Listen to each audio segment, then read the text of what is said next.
Hello friends, welcome to Pebbles. நான் செய்ய போகிறது பீட்ரூட் தயிர் சாதம். இது வந்து லஞ்ச் ரெசிபி. இது ரொம்ப சுலபமாக பண்ணலாம். அதாவது என்ன பீட்ரூட்டில் இரும்பு சத்து நிறையா இருக்குது. இது வந்து குழந்தைகளுக்கு லஞ்சுக்கு எடுத்துகிட்டு போகலாம். அதே மாதிரி வேலைக்கு போகிறவங்களுக்கு ரொம்ப யூஸ்ஃபுல்லாக இருக்கும். வாங்க எப்படி செய்கிறதுன்னு பார்க்கலாம். பீட்ரூட் தயிர் சாதத்துக்கு தேவையான பொருட்கள் நம்ம 1 கப் தயிர் எடுத்துக்கலாம். அதாவது 100 கிராம் ரைஸ் தான் நம்ம எடுக்கிறோம். அந்த அளவுக்கு இருந்தாலே போதும். தாளிக்கிறதுக்கு கடுகு, கடலைப்பருப்பு, உளுத்தம் பருப்பு, பெரிய வெங்காயத்தில் ஒரே ஒரு வெங்காயத்தில் பாதி இருந்தாலே போதும். ஒரு பச்சை மிளகாய், பீட்ரூட் 50 கிராம், தேவையான அளவு கருவேப்பிலை, இதுக்கு தேவையான அளவு ஆயில், தேவையான அளவு உப்பு. ஆல்ரெடி வந்து சாதத்தை வடித்து நான் எடுத்து வச்சுருக்கேன். இப்போ எப்படி செய்கிறதுன்னு பார்க்கலாம். ஒரு கடாய் வச்சுக்கலாம். 2 டேபிள் ஸ்பூன் எண்ணெய் விட்டுக்கலாம். நல்லெண்ணெய், ரீஃபைண்ட் ஆயில் எது வேணாலும் நம்ம ஊற்றிக்கலாம். எண்ணெய் நல்லா காயிட்டும். எண்ணெய் நல்லா காஞ்சிருச்சு. கடுகு போட்டுக்கலாம்.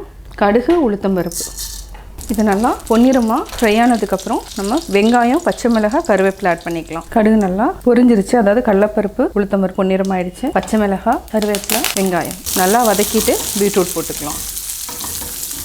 வெங்காயம், பச்சை மிளகாய் நல்லா வதங்கிடுச்சு. இது வந்து ஒரு 40 செகண்ட் வந்து வதக்கினாலே போதும். பீட்ரூட்டையும் ஆட் பண்ணிக்கலாம். தேவையான அளவு உப்பு ஆட் பண்ணிக்கலாம். இது எண்ணெயிலேயே ஃப்ரை ஆனால் போதும். தண்ணி எதுவும் ஆட் பண்ண வேண்டியதில்லை. சிம்மில் வச்சுட்டு நம்ம நல்லா வேக வச்சுக்கலாம். இது வந்து ஒரு 2 நிமிஷம் வரைக்கும் நல்லா வேகட்டும். மூடி வச்சுக்கலாம். நல்லா வதங்கிட்டு இருக்குது. 2 நிமிஷம் ஆயிடுச்சு. இப்போ நம்ம ஓப்பன் பண்ணலாம். நம்ம சாதத்தையும் ஆட் பண்ணிவிட்டு நல்லா மிக்ஸ் பண்ணிக்கலாம். நல்லா பொடிச்சு விடுங்க. சாதத்தை வந்து இந்த மாதிரி ஆற வச்சிட்டிங்கன்னா கொஞ்சம் உதிரியாக வரும். நம்ம தயிர் மிக்ஸ் பண்ண போகிறோம்.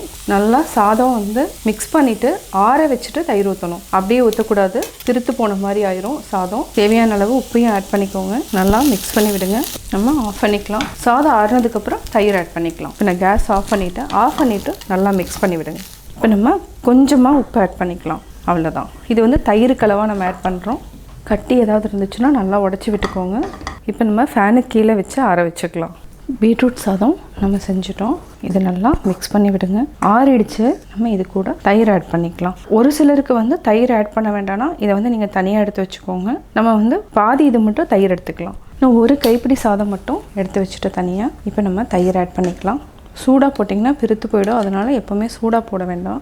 மீதி இருக்கிற தயிரை நம்ம எல்லாத்தையுமே ஆட் பண்ணிக்கலாம். காலையில் செய்கிற மாதிரி இருந்துச்சுன்னா தயிர் வந்து 1 கப், மினிமம் வந்து ஒரு 1/2 டம்ளர் வந்து பால் ஊற்றிட்டுனா மதியானம் சாப்பிட்றப்போ ஃப்ரெஷ்ஷாக இருக்கும். இது வந்து கரெக்டாக இருக்கும். இது நம்ம லஞ்ச் பாக்ஸில் போட்டு எடுத்துகிட்டு போய்க்கலாம். சுவையான பீட்ரூட் தயிர் சாதம் ரெடி. நான் பீட்ரூட் தயிர் சாதம் எப்படி செஞ்சேங்கிறத பார்த்தீங்க. கட்டாயம் உங்களுக்கு இந்த வீடியோ பிடிச்சிருக்கும். இந்த வீடியோ பிடிச்சதுன்னா லைக் பண்ணுங்கள், ஷேர் பண்ணுங்கள், கமெண்ட் பண்ணுங்கள். மறக்காமல் எங்கள் சேனலையும் சப்ஸ்கிரைப் பண்ணுங்கள்.